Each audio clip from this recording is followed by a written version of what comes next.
Thanks for tuning into the Hidden Tracks podcast. You can find us wherever you find podcasts or listen to music. When you have an opportunity, please give us a 5-star review, write a little note, tell us how we're doing. We really appreciate it. It helps us keep this thing going. If you want to reach out to us, you can find us at Facebook at Hidden Tracks. Instagram is at HiddenTracks99, and if you'd like to send in submissions or talk to us or give us any feedback about what we're doing, our email is myhiddentracks99@gmail.com. Thank you so much again for tuning in, and I hope you enjoy the show.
What's up, everybody? I have Angel from Los Saints, an amazing band that put out a couple singles and an EP, and they're getting ready for their first full length, which I'm excited that people are still making full lengths and not playing a fucking singles game for one every month and then saying, oh yeah, here's our record at the end of those months. So I'm excited to have a full album come out soon. So welcome to the show, Angel. Hey man, thanks for having me. It's all about LPs. It's all about it, man. I hate to rag on the way fucking music is projected nowadays, like I'm an old fart here or something, but like I love being able to fall in love with a band and not have to fucking come back every month for a song. Yeah, true. I mean, I see why people do it, I but get it, because you want to stay relevant, because then I have the yeah. album and I don't have to go back to you, and then it takes you 4 years to come up with another one. But I still always have that full album to go listen to. So when I want to listen to you, I have all the songs at once. What do you think about 2-minute long songs? 2-minute long songs for punk rock are, listen, it's a norm. The Descendants made their living on 1:58. So if it's done right, I love it. If it's done wrong, and there's no hook to a 2-minute, possible 2-minute song, then it's tough. But is a good song is a good song, no matter how long it is, right? Exactly. Okay, good. I've gotten into a lot of fist fights for people over this. And that's the thing, though. A good song's a good fucking song, and it doesn't matter who wrote it, who created it, who made it, how long it is. A good song's a good fucking song. So just deal. Like I tell people all the time, just fucking deal with it. It's good. Yeah, dude. See, we're level-headed people. We like level-headed people here. Yeah. So why don't you dive into how, from doing some singles and then your EP to now, Certified coming out July 26th. How did creating a full length and doing that singles and a couple EPs leads you to saying, hey, we're going to sit down and do fucking as many songs as we can and make an album? Well, I mean, the EP we had, like, at the time of the EP, and even well, at the time of the EP, we were a three-piece. Like, it was me, drummer Emiliano, and lead guitarist Gianluca. And the EP was before we signed to ENCI Records. You know, I mean, like, we put all our money into that, Yeah. and then we sent it around, and then ENCI liked it, and they were like, "Yo, let's release the EP together." And we're like, "All right, awesome." And then they told us that after the EP, they would like to do one album at least. So we were like, "All right, let's do it." And at that time, before we started like making the songs and recording them, this was when Gianluca actually said that he was leaving the band, but that he would just like he'd stick around to finish all the songs. I didn't know how I wanted the album. Like, I always hear, bands when they make an album, like there's a story in it, kind of like a book, but in an album. So at first I wanted to do that, but then they were like, "No, fuck that. We're just gonna make an album full of singles. Like, just start the best demos that you got right now, bring him, and then we're gonna finish him." So I was like, "Okay," and then yeah, we did, and that's why we called it Certified too. Like to be like, "Oh, feel like we got our like rhythm and sound, so let's just try to put a showcase on an album like that." So Yeah. yeah. So you think where you are with Certified, which for those out there, maybe at the time of release, it's not out yet. I've had the opportunity to hear it multiple times, and I'm all in. That's why you're here today, because I'm all in on the album. It's fucking certified gold for me. It's fantastic. There's usually a lot of times when there's bands coming out with their first album, when they have all this stuff and they're trying to figure out their sound. Like, you made a comment that you kind of figured out where you are, which is pretty awesome, because it's really hard for bands that are putting things together to find their sound quickly. It's usually over a multitude of either great things or a bunch of errors to find their sound. But I mean, the album is, I mean, there's the best part I can say about it is I think there's something for everyone on that album. So no matter what style of music you like, whether it's indie, alt rock, emo, pop, punk rock, whatever it is, I think there's some awesome stuff that any fan of those styles of music can just say, okay, yeah, I'm in on it.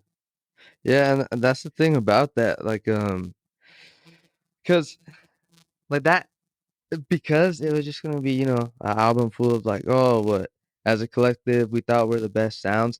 Some of the songs in there are songs that I just completely made in my room, like in my bedroom, and like for Faded, for example, everything was just recorded in my room.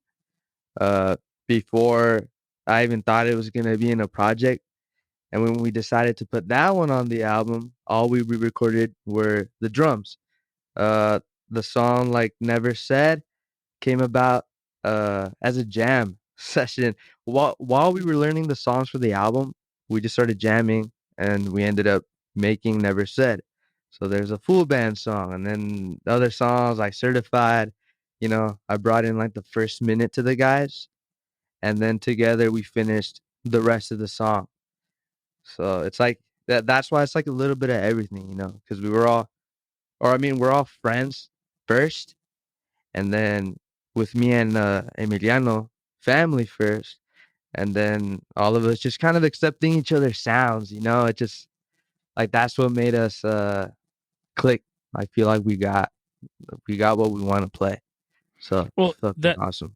make sure it stays that way. I mean, that's a big thing, and a lot of times it's, you started saying about how you were in your room and you had recorded that song in your room and then you added drums. Like, there's my big staple of when talking to an artist and telling them, like, you never crumple up a sheet of paper and throw it away, Yeah, because you never know what could come back. Like, you recording something in your room and then being like, oh wow, this could be a song and we can do more with it. That's just one of those things where I kind of look back at like the cassette tape where when you had a task cam and now you get the USB and everything, but like you'd be able to write down, what songs you recorded. Okay, I did this, this, and this, and say, okay, here you go, guys. Here's a tape of something, Uh-huh. and here's all these, short fucking things I did. What can we do with it? But always keep that fucking tape and always keep Yeah. the lyrics you wrote. And because something that has sat on your shelf for,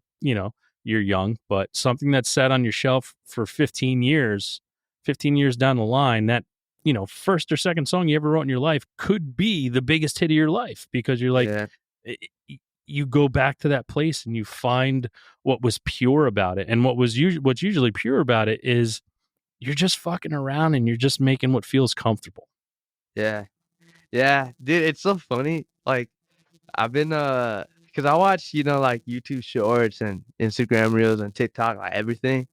And I've been having some shorts about Tyler the Creator coming up. And one that I saw today was about the song that basically blew him up. It's called Yonkers. Mm-hmm. And for him, it was just a song like he was purposely trying to make the shittiest New York beat he could come up with. And he was just fucking around like when he was putting vocals on it. And it ended up, being the one that blew him up. So it's a song that, like an example of that. If it's a new idea, if if it's just for fun, like don't delete it if you don't finish it, cause it could be the one. Absolutely. You got to go back to like back in the day when music had to be new, right? Like there was people, the history of music is extremely important to me and it's the history of every style of music. So whether it's blues or country or hip hop and like, talking about Tyler Creator, I go back to Run DMC. Like that's my era. Like I'm an Yeah, old fuck, but you go back to Run DMC and the reason why they were so good and why they broke out of that, the old style of just MCs, uh-huh, going out there to using old soul beats and stuff was because one guy had a vision and that was DMC. And he's like, he loved heavy metal music. And he's like, we need to take beats from heavy metal music and we can throw rhymes. And that changed the fucking game for everything. And yeah, that's the creating something new. And it's yeah, really hard to do that in today's day and age because everyone's trying to stand out, right? So everybody's trying to mhm, fuck around and come up with a new sound. But you also have to be individuals within a band. And if you're individuals, you will create something that is completely different. Yes, it may sound like something else or remind you of something else, but as long as it's different enough and different individuals creating it, you can tell. And that's the kind of yeah, stuff that stands out to me yeah, is, you guys, you can hear it that there is a bunch of individuals that are creating a sound and you can hear a different sound from every person, but it's like-minded like other bands, but at the same time, I know when I hear Los Saints. fuck yeah. No, we actually have because Gianluca isn't in the band anymore, but we have two members. They've been with us for a year, and we really started playing shows like late last year together. It's a bassist, his name's Greg, and new lead guitarist named Jorge. And I mean, first, like, we're not just bandmates, like, we're friends before we're bandmates, but it's the same thing, dude. Like, like, they still have their own taste in music, but it's still like the future stuff, it's still gonna come out just as good, if not, with experience, better than what this album's gonna be. And also, I just realized, started thinking about it, like, a band is great, like when they make it, like all these big artists right now, and they break up at least like 5 times because they're individuals. So think about it. Just think about it. Well, I mean, I think the best music, and listen, there are standouts, but my thing always is when you have a group and you have a band, but everybody likes a different style of music, because you're Yeah. usually pulling from, whatever you're listening to or whatever inspires you, right? But if you have Yeah. four people having, you have a bass player who likes some crazy jam band stuff, and then you have a guitarist who loves, say, fucking 80s power ballads, and then you have a drummer who just wants to play fucking jazz beats, and then a singer who loves punk Dude. rock. Like, it creates awesome Yeah. fucking stuff because everyone's being like, "Hey, why don't we try this?" And then it'll all work out if everyone's a decent musician. Yeah. Yeah. I would say like the way it is now, it's like so you almost described the way that our band is. Because Emiliano actually at one point was like really obsessed with jazz. You Yeah, know, I mean he's not anymore, but like he knows jazz stuff. But like one word, our drummer is Led Zeppelin.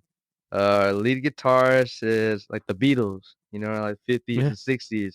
Our bassist, new age stuff, and I'm new age stuff. Like Cage the Elephant. Cage the Elephant is my favorite band of all time. And they're fucking awesome. Well, hey, But knocks that question off. what was that? You I had said that knocks that question off my list here. We oh got well, the no, yeah, that's it was an intentional speed run. no, it's total. Listen, I love when it comes naturally. Fuck it. Now, I want to ask you. There's a point in everyone's life when you kind of hear music differently for the first time. Usually, a kid, you hear something that you're completely like, "What the fuck is that?" and Mhm. completely changes your mind. Do you kind of remember? Like being a kid and like, did you grow up with music around you all the time and you just always knew what it was? Or was there a moment when you heard a band or an artist or just a sound and you were like, just kind of stopped you in your tracks? Mm, I don't know. I feel like I think about that a lot because I have really, like, really bad memory, especially because in, like, I don't know if it was 2014 or 2015, but I used to ride dirt bikes all the Okay. time. Then I had an accident and, hospital, missing school for a week because I landed on my head. So I think my memory is like really, really, really hazy. But I know that I've always like the house has always been full of music for sure. Like when I was a kid and my mom was cleaning the house and I was helping out, like she had something playing in the back. Uh my dad is the reason why I grew up with 91X.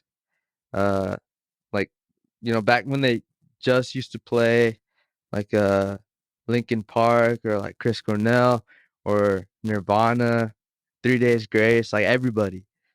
Um but I think when I started exploring music just by myself, um yeah, actually, dude, it started off with dubstep, like the complete opposite of what was playing in the house. And Because it uh was so different. yeah, yeah, because it was really Yeah. different, Yeah. which I always still like, listened to music from 91X and all that.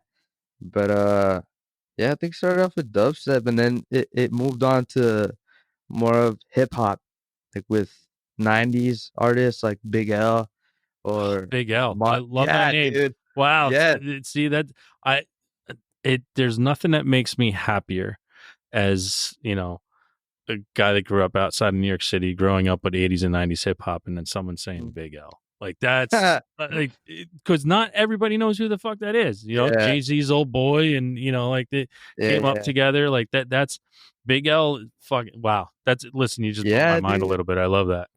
Fuck yeah, dude. Cause dude, like I was addicted to the music from the 90s for a while. And then Big L was my like I remember playing Best ah era hip hop. I'm sorry, I don't care what anybody yeah, says, but 90s hip hop, nothing can touch. My favorite back in that time was Pete Rock and CL Smooth. Like those were my those guys in Tribe, or that was it for me.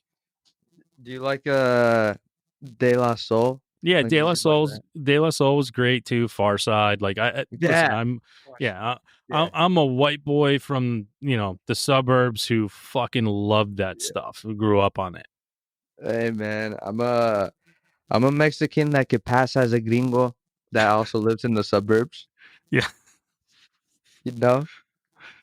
But yeah, man, just yeah. There was there was just a lot of diverse music, and then moved on to Mac Miller, uh, Good AM, Kendrick Lamar, To Pimp a Butterfly, The Weeknd, Yeah. Starboy, and my number one, KG Elephant, Social Cues. So I'd say that kind Yeah, of the made up weekend I everything. call Michael Jackson 2.0.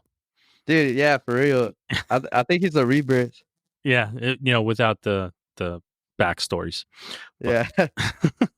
we'll leave that for a different podcast.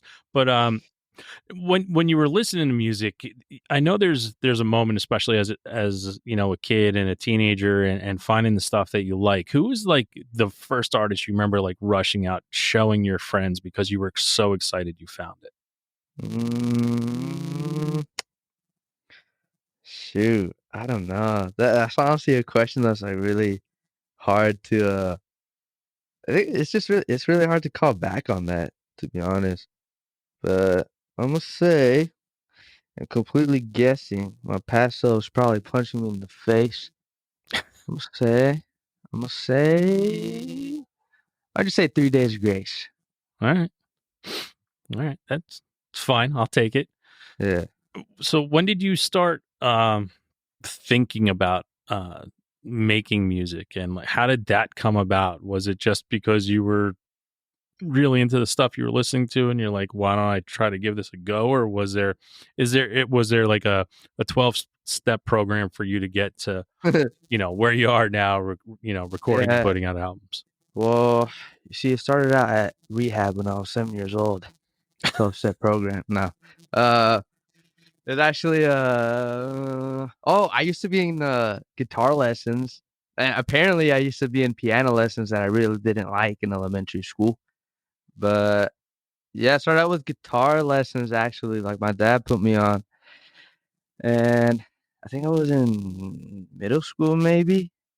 But whenever I would come into the classes, like they'd ask me to play what I was supposed to learn, I didn't know how to play it because I didn't practice. So I was just kind of like, I mean, it's the same that I was in school, bro. That's why I passed. What did I pass? Middle school was like straight C minuses, and then high school was like the same thing because I was always trying to play what I heard on the acoustic guitar. You know what I mean? So, well, I have this conversation a lot with people, and it really is, for our listeners out there, I don't give a fuck if you hear it again, but it's when you start with guitar lessons, because I started as a kid, it was piano lessons, then it was guitar lessons, and then it Yeah. moved on to me finding the drums and just being like, I like this better because I can just do it. Mhm.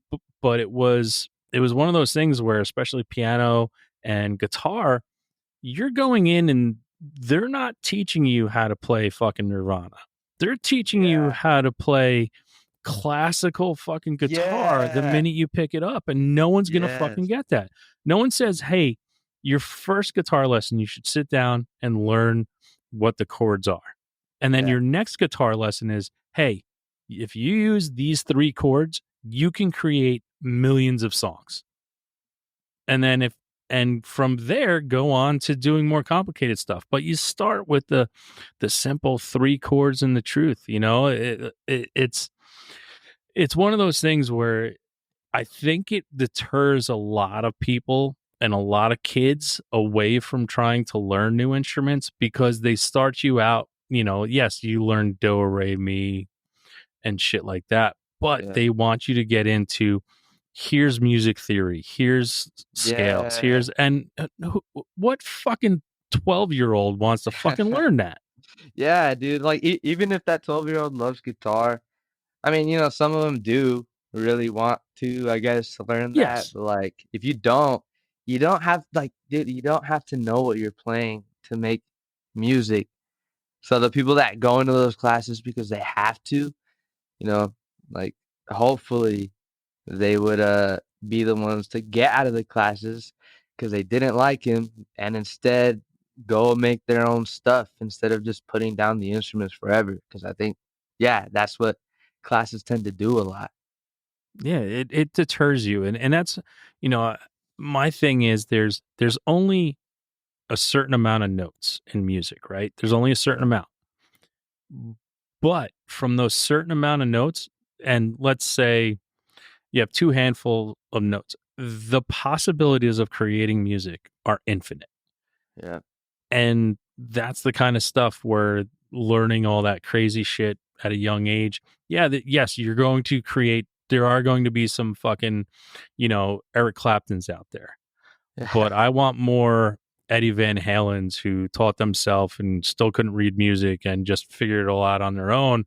But guess what? There's also not that many virtuosos out there. Yeah. But you just take a normal guy like, let's look at, Dave Grohl. He's not the greatest guitar player, but he created a pretty fucking awesome band with just him playing guitar and, bass player and a drummer. Yep. And dude, he looks a lot like the drummer in Nirvana, actually. I think they might be He twins. does. I had heard he had a twin brother and one passed away. It's a weird story. His name was Dove Graves. Yes, something like that. It was very close. Yeah, close. Yeah, guys like him and his brother.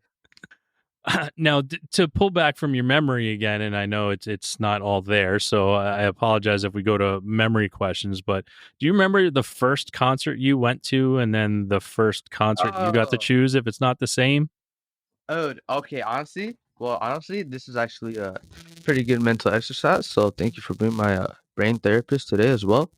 Call back on memory. Let's see. Dude, actually, that's really easy to remember because it was probably like 2 or 3 years ago that I went to my first ever concert. Wow. Yeah, because I hate going outside, man. Like, I hate going outside. I just hate being in public. But that first concert was of Cage the Elephant when they were on tour for Social Cues. And that's why I went because my sister was like, yo, they're coming to San Diego, like playing at some amphitheater here in Chula Vista. And I mean, I didn't want to go, but I did want to go. And Emiliano, drummer / cousin, like he was like, I'll go. And we all just went together, and that concert was so awesome, dude. Like Matt Schultz. So you were happy you went. Easy. Yeah, at the end of awesome. it. Yeah. When we sat down at like the furthest place we could from the stage, I was really happy. So I could actually enjoy the show. Hey, listen, I'm the same way. I go to shows, I find an area towards the back, and now that I'm old, I look for the place where I can sit down, as well as get the fuck out of there if I need to. Yeah. So yeah, it's a good emergency escape plan. Yeah. Like if we were in the apocalypse, we would survive.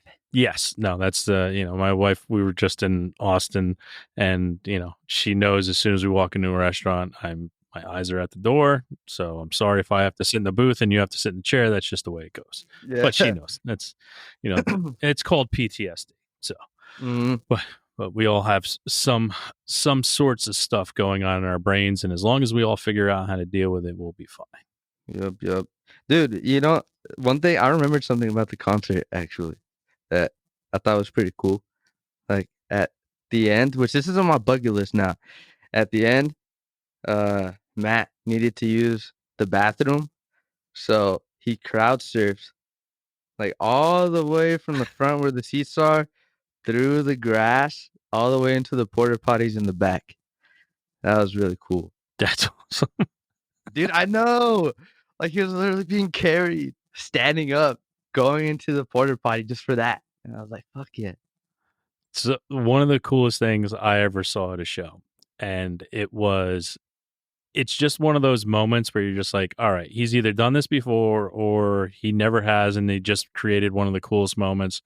It was a band called Okie Dokie, and I'm in New York City. We're at the Bowery Ballroom, and the lead singer comes off stage singing a song. He's got this long ass cord on his fucking mic, walks all the way back to the bar, waits for his part to be over when they start the jam a little bit, and you see him pull the mic away a little bit, but you still hear him go, yeah, can I get a PBR, please? takes No. it, goes back to the stage and finishes the song. It was like I was like Dude, that's so I was like, awesome. that was so fucking BC. I was like, that was the coolest fucking thing ever. I'm like, he either does it all the time, that's why he has such a long cord on his mic, or I mean, that was just awesome. I was like, that was fantastic. And I'm just Yeah. dying laughing. I'm like, I love that. They should have played that on the news worldwide. Yeah. Now, you and I talked before. I have a song of mine from you guys that is the song that I would send to people. But if you know, you are on a label now, but if you were sitting down trying to get someone to listen to your music for the first time and you could only play one song from your entire catalog, what song of yours would you play for that person? You know, it's your one chance to make a good impression. Yeah. Damn it. That's a hard question. Well, I guess I don't know. I think it'd be well, can it be like an unreleased one? That's not out yet, Yeah, but yeah, yeah. that's on the album. Okay. It's one called Stupid Moves.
I like that one a lot. I think it's my number one for sure.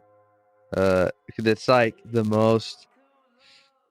Because I like to produce the shit out of the songs. You know, like I had like all these little sounds in there, and that one is a song that me and Emmy that we made like 100% in my room, and we added all these sounds in my room, and it's like it sounds super. It just sounds really detailed, and I like really detailed songs, even if it's songs or sounds in the song that you could barely hear, but you could feel them. Like that's the one that I would like to show, uh, someone if it was like my one time chance. Okay. Is that so? Would you also categorize that as your favorite song you ever created, or is there another song that would be your favorite of your own? Well, there's definitely another favorite, but uh, that's not in the catalog. That's like future stuff, Oh, see, you know. we can't do future stuff. We can't say Ah, we can't say yeah. it's Well, the this one, future. this one. Okay. Stupid moves. Yeah, stupid moves. That was a Okay, good one. so Final answer. A. Stupid moves. all right. Now, trying to put together things and come up with bands and stuff. I mean, I always like to try to hear my big thing is when you're a kid and you're trying to form a band or you have an idea of wanting to be a band or something, you usually come up with a name first Mhm. before you have a name. And a lot of times you sit down and think of the name of the band and you start drawing your fucking logo and stuff before you've ever even created music. Now, I'm sure Yeah. that had to have happened to you at some point, and I want to hear the first name of a band you ever created. Well, I'm pretty sure the first idea, I think it was like Stargirl. Yeah, that was like the first idea to call herself Stargirl. And it was just me and Emmy trying to figure out a name, like trying to figure out, an image, trying to see what picture to post on a flyer to put on music stores to be like, hey, call this it was a ghost number, luckily. Call this number if you want to join a band. And the best picture, we picked such a good picture. It was literally just a chair in the room. I don't know why. There's a chair in the room, but we expected people to call us. And then I remember one time we actually got a call. I forget where we were going, but got a call, missed it, and then uh they left a message saying something about like, hey, we play me and my friend duo guitars. I think that'd be pretty cool. And then we called them back. And we called them back and they're like, hey, what's up? Like we heard you want to join the band. They were like, yeah, do you guys like play like Warp Tour stuff? We're like, well, we're not even a band yet, but yeah. He's like, okay. So it's like Warp Tour stuff. And I'm like, sure. It's like, okay.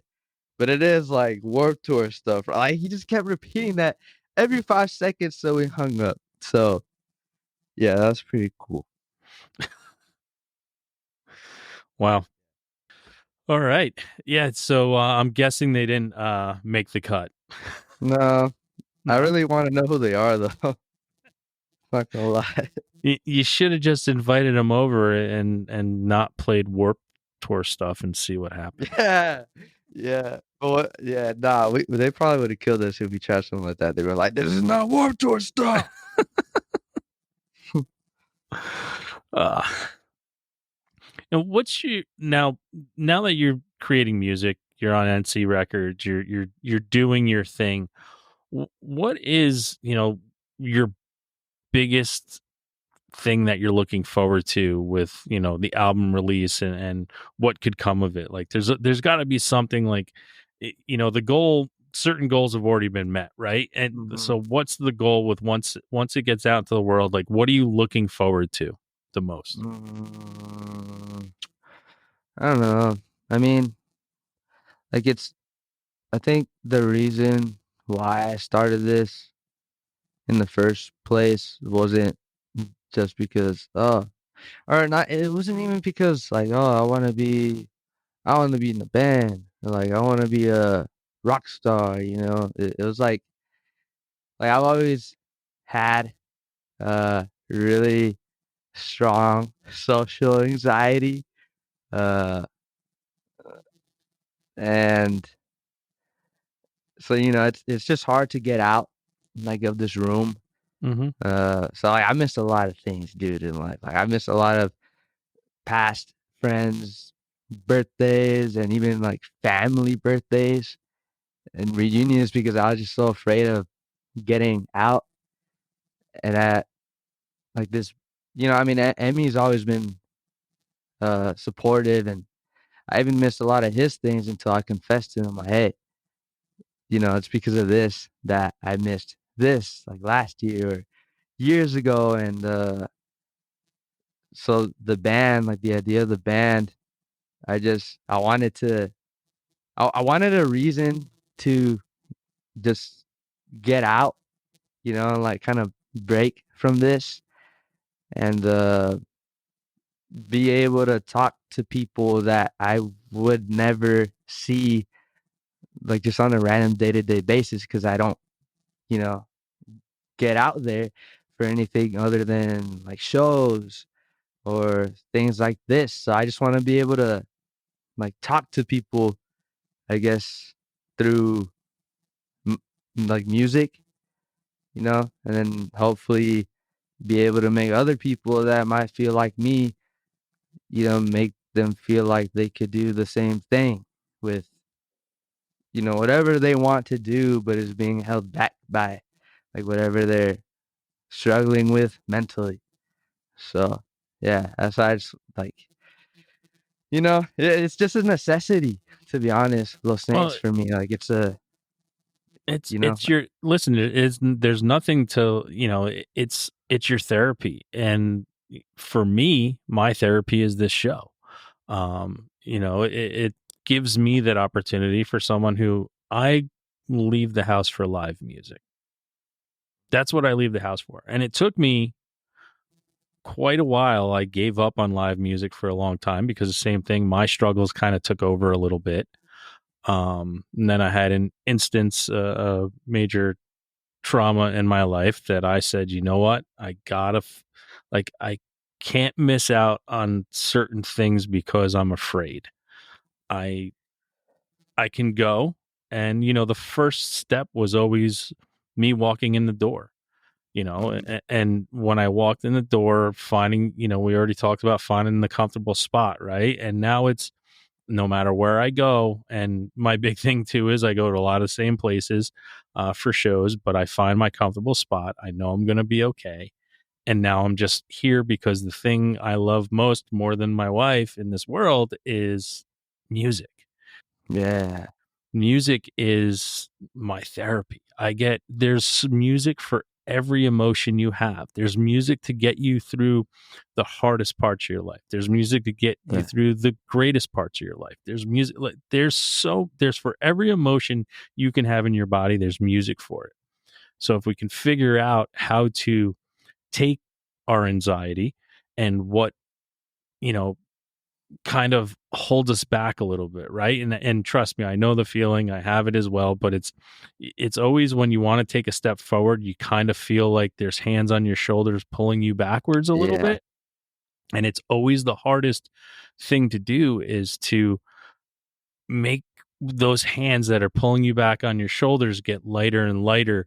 And it's honestly, it's by just taking small steps, and it's one step at a time. It's not jump. You don't ever, I tell people, don't ever jump in the deep end of the pool with your anxiety, because you're going to compound yeah, everything. yeah, Start at the dude, shallow end. You put your hand on the rail, you take the first step into the pool, and then you take the next one. And then yeah, eventually you get into the deep end, and then you realize you can swim, and then you yeah, always want to go in the water. yeah. Hey, Swimming by Mac Miller. That's like the perfect song for that, actually. Mm, Cause, dude, like, yeah, man, it's just like a lot. Yeah, you hear a lot of people say like, "Oh, if you're scared of this, like, just go for it, just go for it." But it's like you said, like, no, no, that's a bad idea, because even the small steps seem like you're already jumping off a cliff, you know? exactly. So yeah, small steps, man. Yeah, if and that's the thing. If you jump off that deep end, your fears of drowning could come to fruition before someone saves you, and then you'll never go in the water again, right? So Yeah, it's one of those, you got to take the baby steps. And listen, I'm at the point in my life where it took me 26 years. Okay. 26 years of my life was taking baby steps, to the point now where I still have shit that I deal with, but it got me to the point of, okay, I'm just I did it. I got in the door. Now the Mhm. music started. All right, I'm not that comfortable. It's time to leave. And that's happened. You know, when I was starting doing it, that would happen. You know, and but now it's like, all right, I'm gonna go step in that door, and when I feel it's time to leave, I don't pressure myself to stay. All right, Mhm. time to go. And nowadays, when I go to shows, I usually like pick a song, right? Like I'm like, I want to hear this song, and if I hear this song, I can leave. And I'm making sure it's not their most famous song of any band that I would see, because then you know you're not getting it to last. But it's like, man, this is my favorite, you know, my favorite song by the band, not necessarily their biggest song, but this is the song I want to hear. And if I hear it, I'm like, I'm all good. I can go and I can leave in peace. Yeah. Damn. All right, our therapy session for that little. Yeah, man. It started getting deep.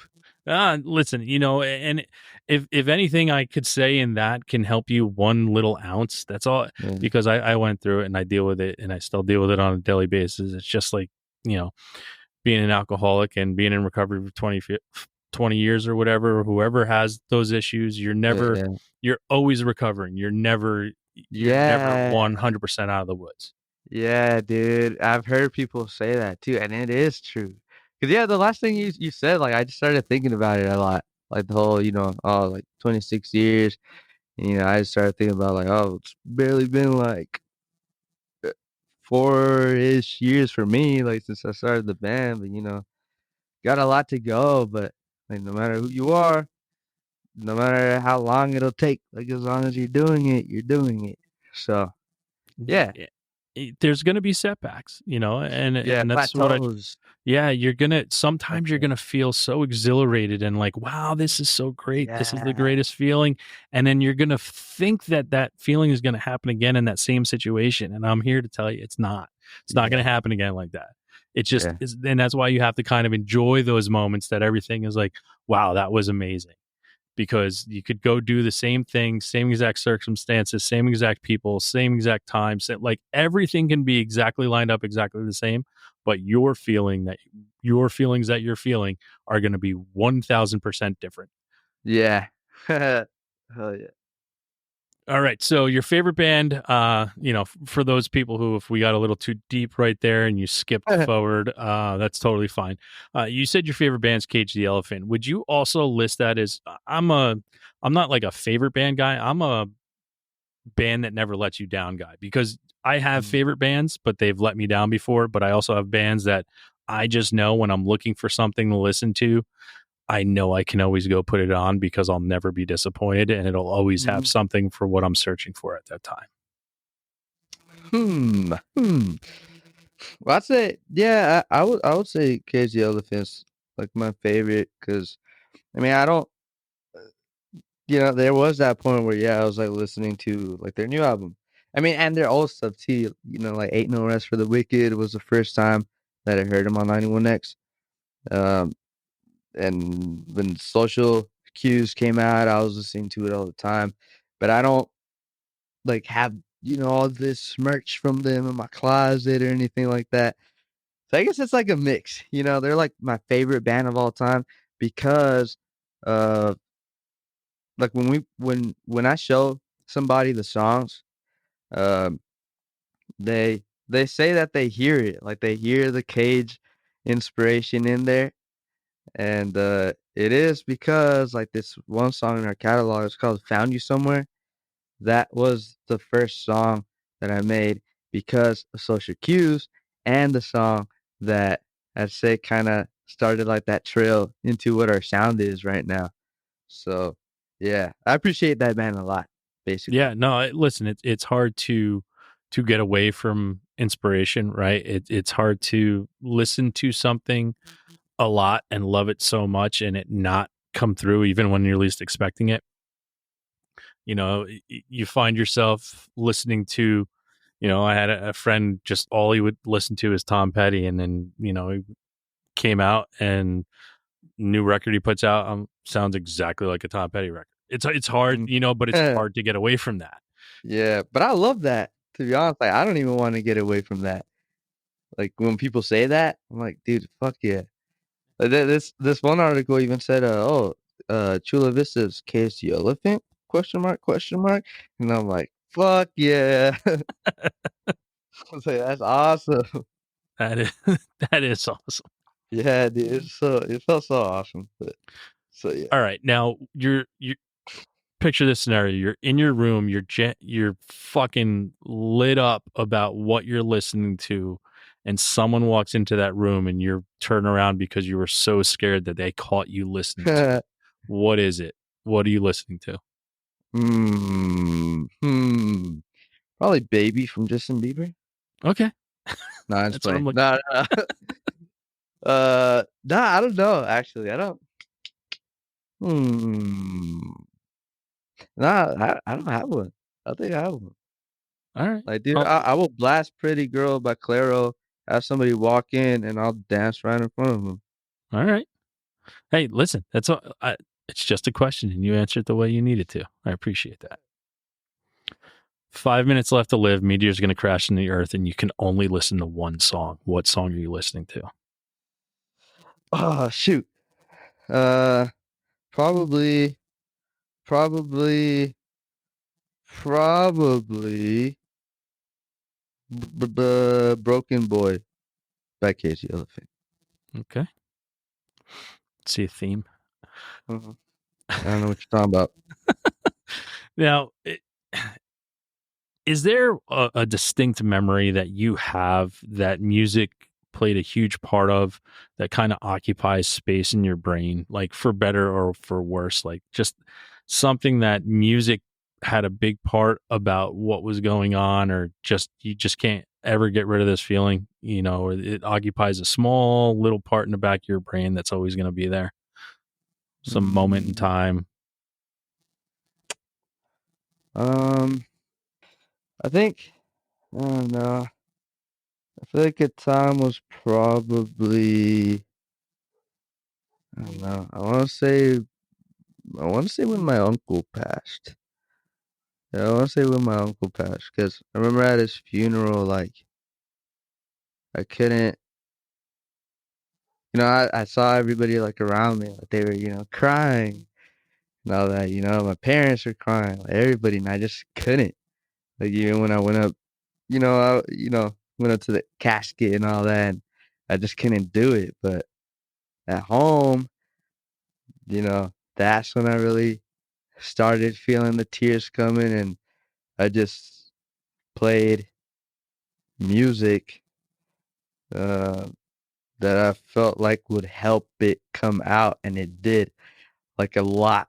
So yeah, Yeah. Emotional torture through music. I get it. yeah, yeah, yeah. To want to feel them. Yeah. So yeah, I would say that's like a moment.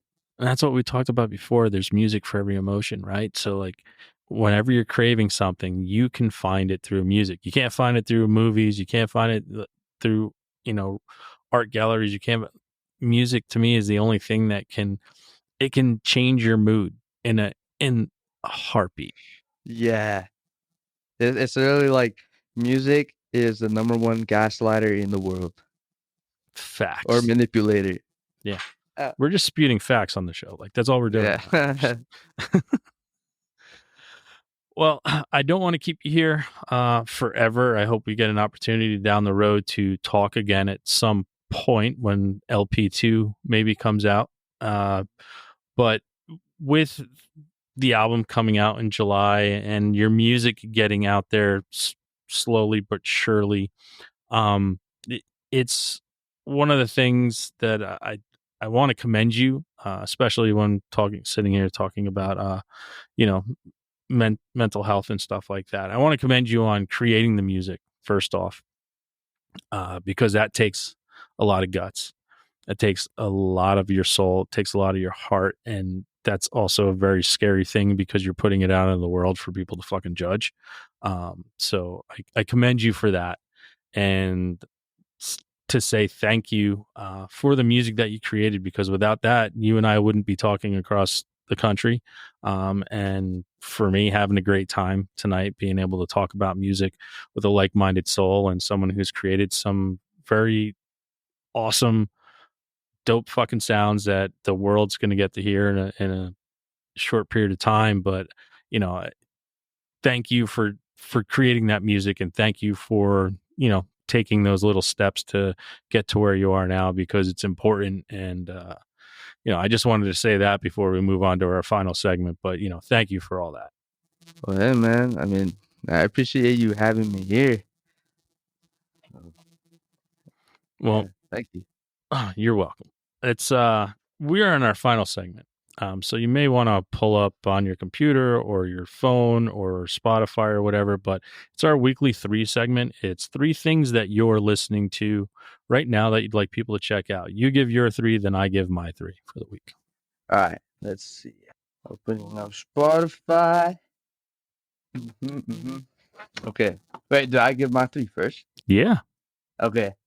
I will say the last 3 things that I added on my playlist is Dancing with Our Feet by Floats. It's also Take Your Time by Homeview, and it is Blow Your Mind by Junkstar. So give all those a listen, please. Nice. All right. Good 3. All right. My 3 for this week are name of the first band is a band called Wisp, W-I-S-P.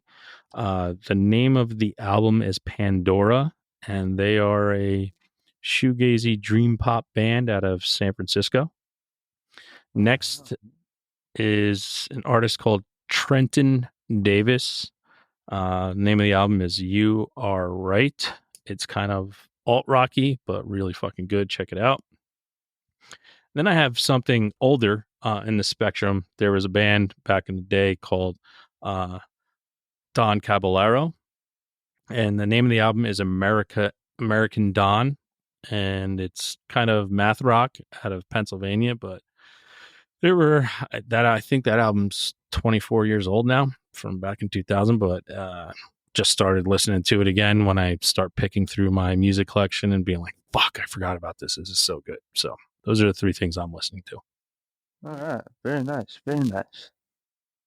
But again, Angel, thank you so much for being here. What you do matters, so continue creating, and we'll keep listening. But it's been awesome to have you here this week. So thank you again so much for everything that you do with your music, and thank you so much for taking those steps. Hey, man. Well, if it gets me to talk to people like you, another reason to keep doing it. So thank you for doing your sessions. Thanks, man. And everybody, you know what time it is now. It's time to go out, listen to Los Saints, and have a great fucking time.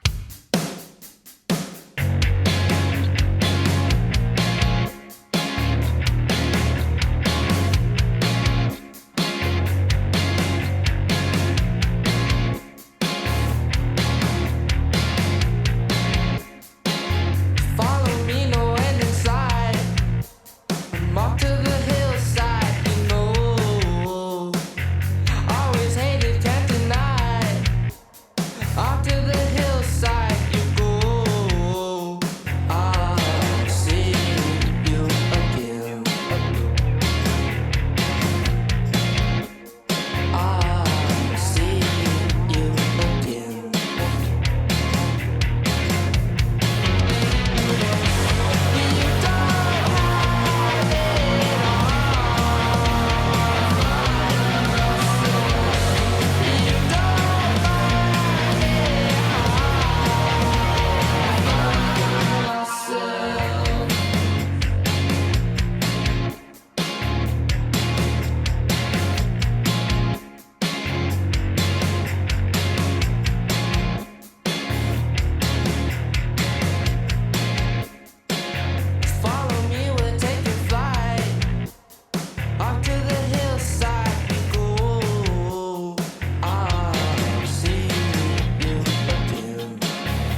Thanks again for tuning into the Hidden Tracks podcast.